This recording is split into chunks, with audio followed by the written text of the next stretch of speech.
regardons aujourd'hui une œuvre d'Édouard Manet, Le Déjeuner ou Le Déjeuner dit dans l'atelier, de 1868, une huile sur toile de 1,18 m par 1,53 m, conservée à Munich, à la Neue Pinakothek.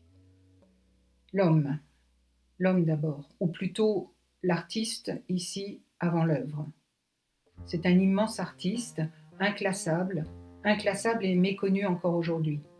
Célèbre et inconnu, accommodé à toutes les sauces. Impressionniste, réaliste, peintre dans la tradition, provocateur, mais aussi fondateur de l'art moderne. Allez savoir ce que cela veut dire. Issu de la haute bourgeoisie, il persuade son père de le laisser suivre les cours de Thomas Couture, académicien célèbre. Le père souhaitait que le fils soit magistrat. Mais après de malheureuses tentatives dans la marine, celui-ci décide d'être peintre. Déçu de l'enseignement académique, il préfère se former in situ au musée du Louvre, apprenant son métier auprès de Titien, de Tintoret et plus tard dans la fréquentation des œuvres de Delacroix ou Velázquez. Il est riche, élégant, cultivé, vif et spirituel, ami de Baudelaire, de Zola, de Mallarmé. C'est un dandy, légèrement provocateur. Mais avant tout, Manet, l'artiste, cherche à être dans son temps. Il cherche, comme il le dit, à représenter tout simplement ce qu'il voit. Et cela lui vaut d'être jugé irrévérencieux, scandaleux et surtout mauvais peintre. Manet serait un révolutionnaire malgré lui. Simplement, en fait, en avance sur son temps et ses contemporains. Antonin Proust rappelle ces mots de l'artiste : « J'ai horreur de ce qui est inutile, mais le chien-dent est de ne voir que ce qui est utile. La cuisine de la peinture nous a pervertis, comment s'en débarrasser ? Qui nous rendra le simple et le clair ? Qui nous délivrera du tarabiscotage ? Vois-tu, mon ami, la vérité est d'aller droit devant, sans s'inquiéter du qu'en dira-t-on. » Nous regardons ce déjeuner. Manet a signé sur le pan de la nappe, à gauche, le long de l'ourlet. Je pense comme cela, un éclair me vient, à la Vierge, à l'enfant de Giovanni Bellini, conservé à la Pinakothèque de Brera. Bellini a signé, comme en manière de clin d'œil, sur un socle de pierre sculpté, planté dans le paysage. Une sorte de chat léopard y est assis, pensif. La mère et l'enfant, de face ou presque, nous regardent, dans l'ignorance de la présence de l'artiste entré, je dirais embusqué dans le paysage. Et je pense à une autre œuvre hollandaise, celle-là, de Claes Heda, datée de 1631, une splendide nature morte, à la signature faussement discrète, comme brodée, au revers de la nappe. Le lin du linge, comme métaphore du lin, de la toile à peindre. Trois personnages à première vue rassemblés sur le vif.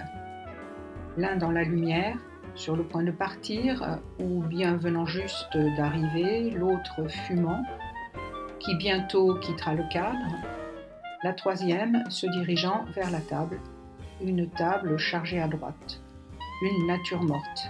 Il n'y a pas d'autre mot. Une autre nature morte à gauche, posée sur un fauteuil.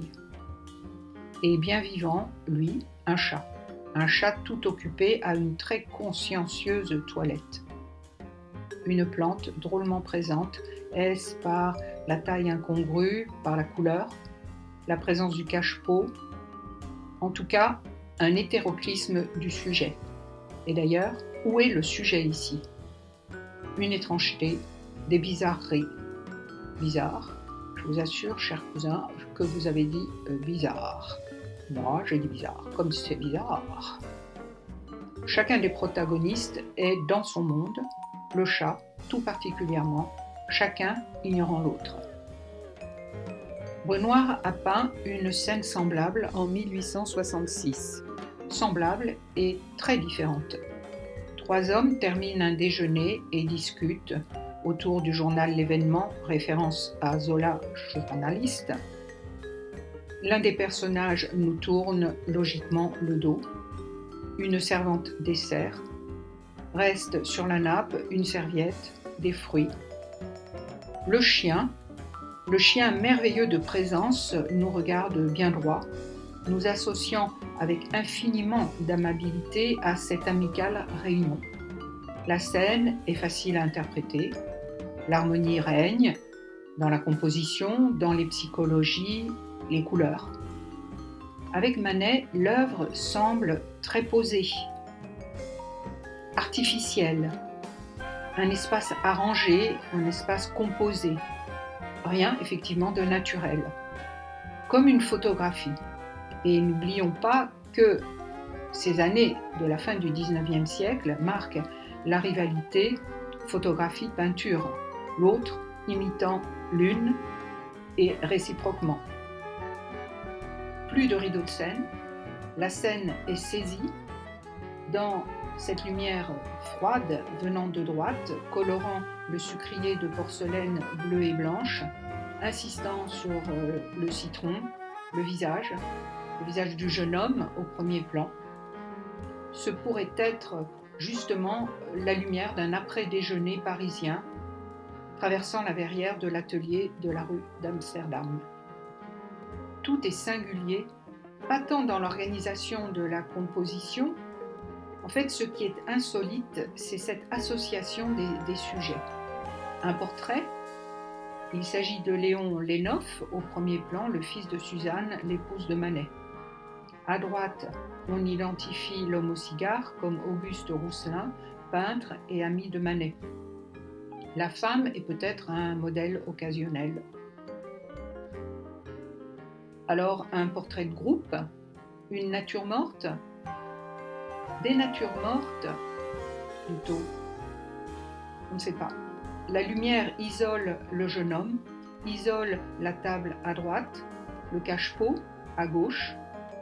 Les autres personnages, la nature morte à gauche, le chat, l'homme et la femme éloignés semblent être là comme pour mieux mettre en valeur Léon et la nature morte de droite, comme des repoussoirs ou bien comme des formes destinées tout simplement à remplir l'espace, de bêtes accessoires. La servante et sa belle cafetière bourgeoise me semblent avoir le même avant-bras à manches relevées que la laitière plus paysanne de Vermeer. Et la table, par cette nappe de lin à léger tissage quadrillé, vibre d'un éclat blanc-gris, tellement hollandaise elle aussi. C'est d'ailleurs la même que celle de Nature morte avec melon et pêche, datée de 1866 et conservée à Washington. Parlons de la nature morte dans ce tableau à portrait. Manet a toujours voué un grand intérêt à la nature morte. La pierre de touche du peintre, disait-il. Libéré de la hiérarchie des genres du XVIIe siècle, c'est un thème décoratif, en vogue, dans les années 1860. L'exemple pour lui est la tradition espagnole des bodegones, l'œuvre de Chardin évidemment, mais aussi le grand enseignement de la peinture hollandaise du XVIIe siècle. Et surtout, l'intérêt d'une nature morte, c'est justement qu'elle est morte. Elle ne bouge pas, ne parle pas et n'a pas d'état d'âme. C'est le modèle, en fait, le modèle idéal, obéissante, soumise. Mais sous le pinceau de Manet, elle apparaît souvent déroutante, incongrue toujours. Elle a perdu sa dimension religieuse et elle a, tout bonnement pour le regardeur du XIXe siècle, perdu toute signification. Et pour comble des désorientations, Manet l'associe très souvent à la figure. Regardez le bouquet de fleurs d'Olympia, la robe bleue et la corbeille de fruits répandue au premier plan dans le déjeuner sur l'herbe. La voilà aussi près de Zola, sur le bureau, au pied de Théodore Duret ou encore sur le marbre du bar des Folies Bergères. Impossible de s'y retrouver. les tableaux de Manet saisissent par le face-à-face l'expression en fait de l'instantanéité, la sensation de fulgurance dans cette réalité qui est la nôtre, celle du regardeur, et le réalisme est poussé à un point inimaginable, indescriptible. Léon, le jeune Léon, est là tout près, mais pour combien de temps ? Il est déjà sur le départ. Nous serait-il possible de retenir cette hyper-présence ? Est-ce qu'il est permis de se retenir à la table, dont on ne voit rien d'ailleurs ? Agrippons la nappe, fixons-nous sur les plis sérieux, souvenirs de repassage, suivons l'oblique du couteau, qui, quelques siècles auparavant, déterminait toujours le sens du regard, ce couteau en équilibre, inquiétant, mais si utile dans la suggestion de la troisième dimension. On le suit, vient une huître ouverte, puis le plat d'huître, des belons on dirait, puis le verre, puis la tasse. Léon est toujours là, qui inquiète tout cet équilibre. Partira-t-il ? Va-t-il décider de rester ? Et le citron, lui aussi déroule son écorce depuis 2 siècles, signe de l'écoulement du temps. Ici, plus que réel, essentiel à la puissance d'expression de l'œuvre. Il répète le jaune du canotier, il est rien et il est tout. Efface-le, plus rien ne tient. La composition s'écroule. Le citron n'a rien d'allégorique ici, ou alors c'est une allégorie réelle à la Courbet. C'est sa couleur, à elle seule, qui donne sa permanence au sujet. Léon sans doute sera là pour longtemps, c'est ce citron jaune qui résout le désordre apparent, qui finit le tableau. Donc ici, toujours une affaire de couleur, une affaire de peinture. Le jaune chez Manet, comme le rouge chez Corot, c'est la couleur pour la couleur qui parle d'elle-même et pour elle-même. Le jaune chez Manet, c'est la couleur qui pétarade, c'est la causticité, c'est l'humour, c'est la couleur clin d'œil, c'est la couleur de l'intelligence, comme le mouchoir dans la poche de Mademoiselle Victorine en costume d'espada. Le regard est vide, Victorine s'ennuie démesurément dans la pose et meurt de fatigue. Heureusement, le mouchoir secoue le tout, brutal et inattendu. Avec lui essentiellement tâche, la composition reprend vie. Je ne parle pas encore vraiment de Léon. Je préfère partir à gauche, vers l'autre nature morte. D'abord difficile à identifier, peu éclairée, dans des tonalités de gris plus ou moins métalliques. Lorsque l'on reconnaît un casque, un yatagan ottoman à poignée d'ivoire, ainsi que vraisemblablement un fourreau sombre, on se demande, comme l'ont fait les critiques de l'époque, ce que vient faire ici ce bric-à-brac oriental, marchandise d'antiquaire ou collection d'accessoiristes de théâtre. On sait que Manet emprunta le tout à un ami voisin d'atelier, Mongino, qui lui aussi fut élève de Thomas Couture et spécialiste de nature morte. En fait, il fallait bien meubler ce coin de tableau, faire vivre ce fauteuil rouge, vide, inutile. Et c'est là, sans doute, tout l'art de Manet. Faire juste, mais faire juste plastiquement. Pour Manet, tout peut être sujet de peinture. Donc, quelle importance si cet attirail guerrier n'a aucun sens dans cette salle à manger. Nous sommes là, il faut le rappeler, dans l'atelier du peintre. Alors, tout objet inanimé ou vivant, lorsqu'il devient sujet-objet du peintre, devient sa chose. Et sa chose plastique. Tout peut être objet de peinture. Et là, à gauche, en bas, pour équilibrer la composition, il fallait de belles surfaces et rondeurs d'un gris chatoyant, riche, à la Vélasquez. Il fallait que ça reluise. Et une batterie de casseroles aurait bien pu faire l'affaire si elle avait été de fer blanc. En fait, il fallait donner toute leur puissance à ces variations de gris devant lesquelles est venu se placer Léon. J'allais oublier le chat, qui n'est pas là par hasard. Il manquait du gris à fourrure, du gris de chat chartreux, car le chat, par le rond de son dos et le dressé bizarre de ses pattes doit donner la réplique au casque. Avec humour, comme un mot d'esprit, il se présente très japonisant, très synthétiquement traité. On pense évidemment au chat de Hiroshige, à ces estampes japonaises si à la mode en cette fin de siècle. Le solide, le vigoureux du premier plan à gauche doit faire équilibre en quelque sorte avec la main tremblée, floutée, en décomposition du fumeur de cigares, avec le bleuissement de son visage, l'ébauche de son costume. On imagine évidemment les réactions décontenancées des critiques et du public qui pensent que Manet se moque ou bien qu'il est vraiment un mauvais peintre.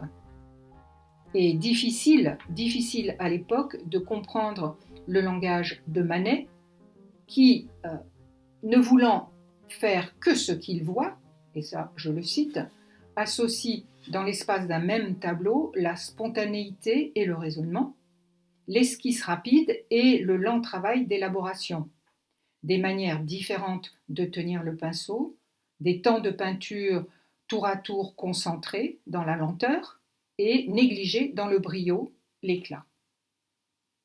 Et Léon. Voilà Léon. Tout le visage dans la lumière, le teint et les yeux clairs, les traits tout en rondeur, enfantins presque, les oreilles décollées. La chair est tendre, traitée avec une légèreté de touche, avec des transparences.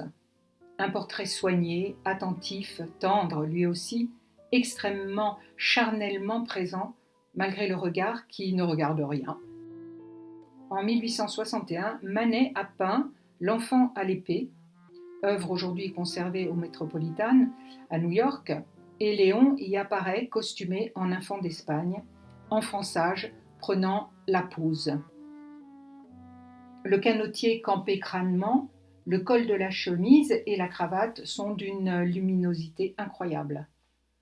Et le noir du veston, noir plus que noir, outre noir, noir de velours, peu modulé, ce noir qui troue l'espace emporte l'enthousiasme. C'est un au-delà du noir, bien avant le noir entêtant de Soulages, transparent, léger et profond à la fois, le noir cher à Matisse, qui, fasciné, se rappelle, les orientaux se sont servis du noir comme couleur, notamment les japonais dans les estampes. Et plus près de nous, d'un certain tableau de Manet, il me revient que le veston de velours noir du jeune homme au chapeau de paille est d'un noir franc et de lumière. Il évoquera d'ailleurs aussi une orchestration colorée.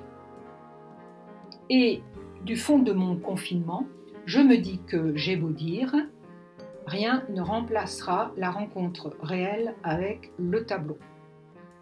Mon ordinateur invente des couleurs, mes livres peinent à reproduire l'irreproductible. Je crains au plus haut point, évidemment, l'invasion des espaces immersifs, comme ils les appellent, qui ne sont pour moi que d'effrayantes caricatures démagogiques. Donc, je pars pour Munich. Encore juste un petit mot. Ce qui est invraisemblable dans ce tableau, en fait, c'est Léon. Pourquoi s'est-il arrêté là, devant la table, entre la scène et le peintre? Tout était en place, il a tout bouleversé. On ne trouve jamais la paix avec Manet.